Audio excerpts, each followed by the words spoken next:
দশমেধ ঘাটে যাওয়ার জন্য সকালবেলা লোক দেখুন এখানে বন্ধুরা, কি অবস্থা। বারাণসীতে সকালবেলা একটু ভেবেছিলাম আমাদের প্রোগ্রাম রাখবো ঘোরার, কিন্তু এত ভিড়ে এত লোকের চাপ এই সময় ঘোরাটা অসম্ভব। তবে প্রচুর ভিড়, প্রচুর এখানে এখন লোক এসছে, সব মহাকুম্ভ মেলা কমপ্লিট করে এখানে ঢুকছে, তার জন্য কিন্তু প্রচুর ভিড় মানে অসম্ভব ভিড় বারাণসীতে এখন এই সময় দেখুন।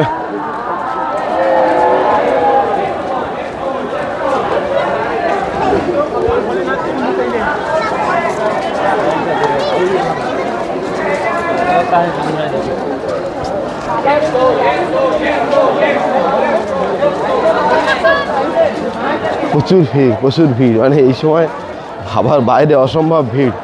কোথাও ঘুরতে গেলেও ঠিকঠাক এখন গাড়িও ঠিকঠাক পাওয়া যাচ্ছে না, গাড়িও মানে আর কি চলছে না। যাই হোক, এটা আমি অন্য একটা টাইমে কভার করবো, তোমাদেরকে বাকি জায়গাগুলো দেখাবো। মোটামুটি আমার সন্ধ্যা অবধি দেখার ইচ্ছা ছিল, এটা তোমাদেরকে দেখালাম। আর এরপরে আর কি মোটামুটি আমি অন্যটা কভার করবো।